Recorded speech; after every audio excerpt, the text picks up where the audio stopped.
We're talking about music. We're making it easy. This is music made easy. Hello, my name is Ryan Kazda. And my name is Atharva Iyer. And this is Music Made Easy. We got a super fun episode today. What are we discussing? We're discussing intervals today, guys. Oh, intervals. What are intervals? So intervals is the distance between two notes. So just as we have in time, like time intervals on how there's the distance between two specific times, this is going to be the distance between two specific notes. And that's what makes musical intervals what they are. Exactly. So simple, just the space between two notes. Mm-hmm. So with intervals, it's important to make the distinction between hearing an interval and actually looking at it and kind of recognize it on your page and your music.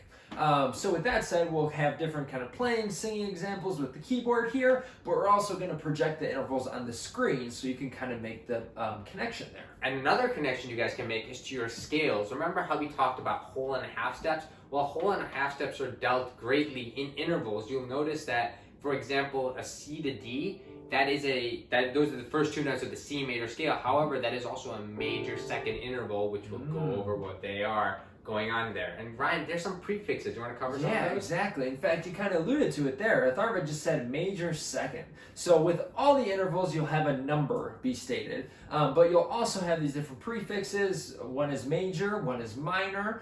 You can have augmented and diminished intervals. You can also have perfect intervals. And then there's a special case for unison interval and an octave interval. And we'll get right into it. And we'll get all the examples so that you guys can kind of hear it, and you can also recognize the distances that Ryan mentioned earlier. Yeah, of course. So the most basic kind of interval, it's actually the same note. It's called the unison. It's a perfect one. So an example for this is Another One Bites the Dust. You can think. So notice how I played C, C, C. So when I played C 3 times in a row, that stayed on that unison interval. It's the same note. The distance is, well, it's the same note, so that's what makes it the unison. Mm-hmm. You can also think jingle bells, right? The first couple notes of jingle bells. Jingle bells, the same note. There's nothing changing. Jingle. Between those first two notes, that's one interval, and it's the same interval, or it's the same kind of note, so it's a perfect one. Going up a half step, so if you guys remember a half step, the smallest distance between two notes, at least for the piano that is, going up a half step to that next C sharp or D flat as pictured on screen here, we have the theme from Jaws. So, the anticipation, that suspense and that tension is created from that minor second interval. It's called a minor second because it's, first off, ominously sounding. It's not happy. It's ominously sounding, and also it has that half step. That's what makes it the minor second. Mm-hmm. And Atharva brought up a good point that you can kind of take different feelings, emotions from these intervals. They might be used in different ways in different musical situations. Mm-hmm. So another example for that would be the Pink Panther theme, right? We see that kind of first two notes. See how that sounds similar to the Jaws theme? That's because they use the same interval of just that half step there, a minor second. Exactly. Now, if you take it up another half step, which technically a whole step from C, it's going to be that major second. So let's think about it in terms of songs. We can think of Happy Birthday.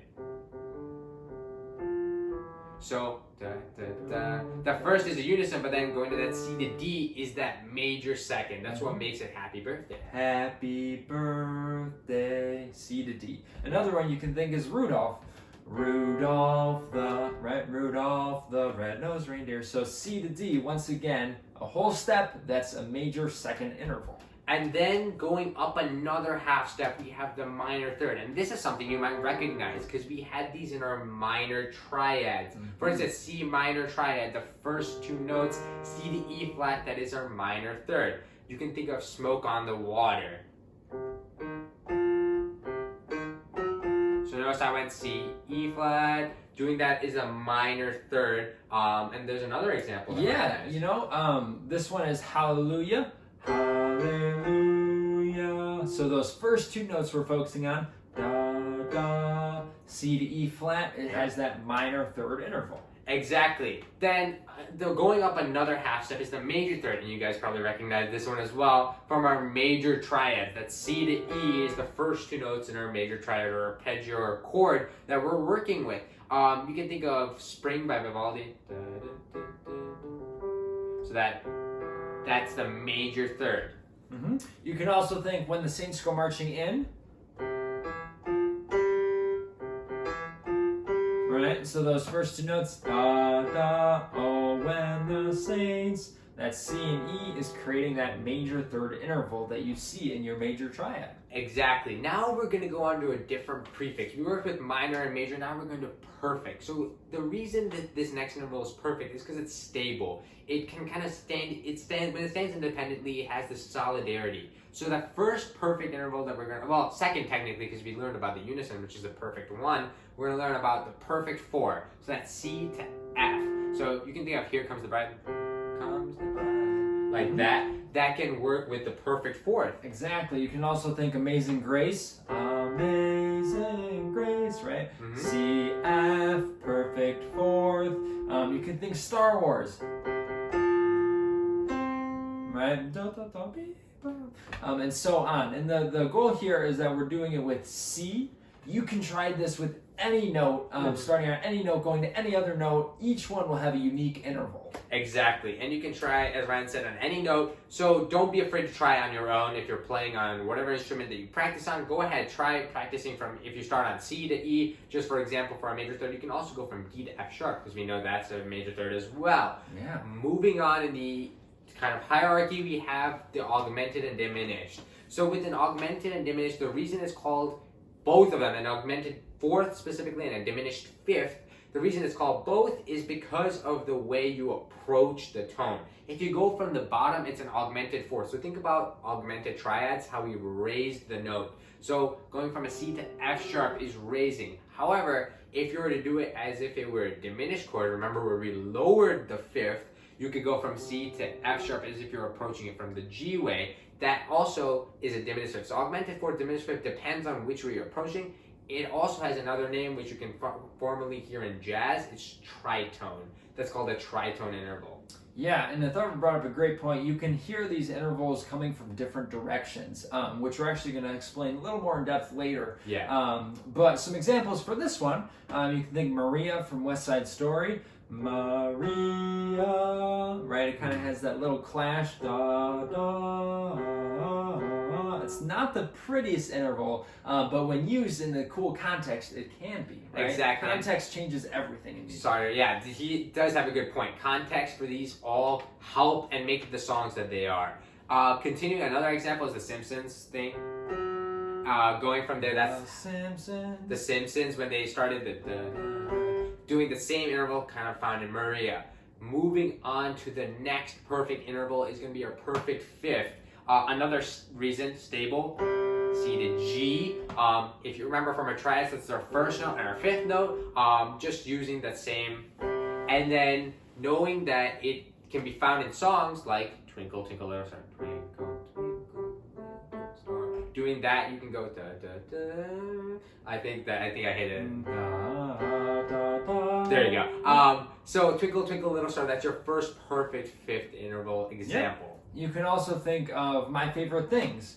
Raindrops on roses, right? Bobby, Bobby, 1 to 5, perfect fifth. Exactly. And then there's the minor sixth, going up another half step. So that's C to A flat or G sharp. And Ryan here has two examples that he can show us. Yeah, absolutely. So for the minor sixth, you can do, you can think of The Entertainer. That interval right there, da dee da dee.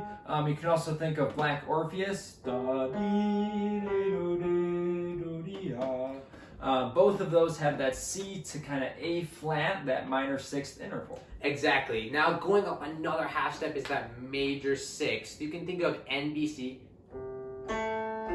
And then Ryan has another example, America the Beautiful, right? America the, so C A, major sixth. Exactly. Now going up another half step, continuing this pattern of minor major is the minor 7th, where Ryan will show us with Chameleon by Herbie Hancock.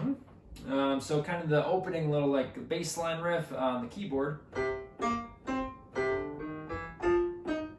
So those first two notes, C, B flat, C, so C, B flat, that's that minor 7th interval. And he did it again with the F and the E flat, if I'm not mistaken, with that other minor 7th. So you can see, even in the same song, there's the two different like examples of it. There's the same interval, minor 7th, but they're starting on different notes. So it shows that you can practice them and work on them in different pitches and starting on different notes. And another one is by ABBA, The Winner Takes It All.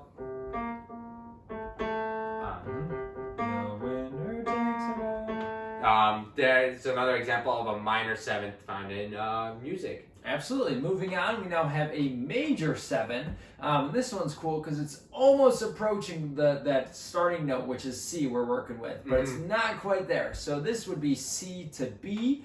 We can think of Take On Me. Take on. Right? Just kind of when you linger on it or even hold them together, it's a little kind of, a little shaky. So C to B, that 1 to major 7.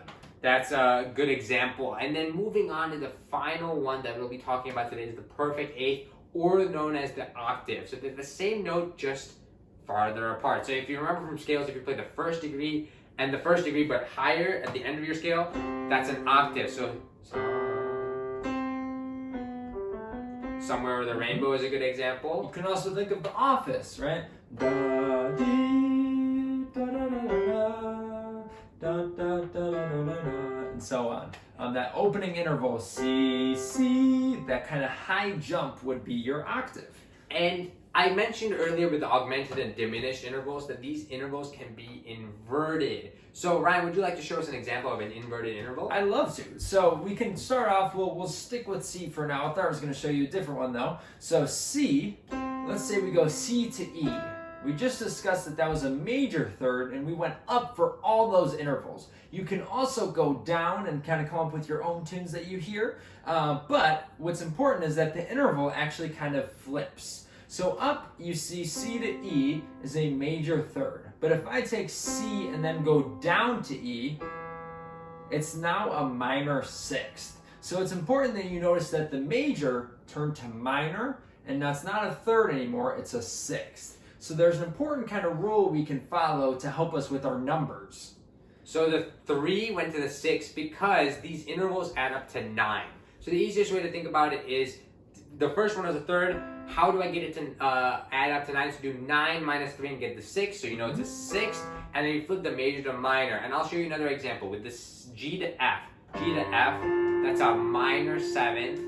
And then going G to F this way, remember 9 minus 7 is 2, so it'd be a 2nd. And since it was a minor going up, it has to be a major going down. So it's a major 2nd going down. So think about it this way, the numbers add up to 9, the major switch to minors and minors switch to majors, augmented and diminished also flip. So if it's augmented going up, it's diminished going down, and vice versa. And then perfect stays perfect. So a perfect interval, a perfect 4th, will stay a perfect, however, you have to add up to 9. So now going down, it's a perfect 4th rather than a perfect 5th. And then a unison goes to octave. So we have C, and if you reverse it, that's octave and octave to unison, vice versa. So those are the kind of flips and rules that you kind of work on. Would you like to give us a recap, Ryan? Sure, absolutely. So with intervals, easiest way to think of it is just the distance between the notes. You know, we went over a whole bunch of intervals, kind of going up by half steps each time, kind of showing you their unique sounds, their unique colors, kind of songs to associate with them. We showed you a picture of the interval too, so you can make the connection between what it looks like and what it sounds like. And all of these kind of resources are great to help your musicianship and help you grow as a learner of music. And although you may not have related to all our examples of songs, come up with your own list, and you might find them in your own songs that you listen to, and they don't have to be right at the beginning or the main part. You can find these intervals all throughout music. They're always scattered in there. And no, please practice that you can practice them from different notes. You don't have to start at C always. You can start on F and go to E flat like we did in Chameleon, whether it's C to B flat and then F to E flat. So notice that you can practice them all throughout music, starting in different notes, ending, and then practice their inversion. So C to B flat, you can do B flat to C, or C to B flat that way, noticing that's the inversion. Absolutely. And that about wraps it up for this video. Thank you so much for watching. This was all about intervals. Thank you so much. If you have any questions, comment below. As usual, guys, please like and subscribe. Thank you guys so much for watching. Awesome. Have a great day. Bye, guys. We're talking about music.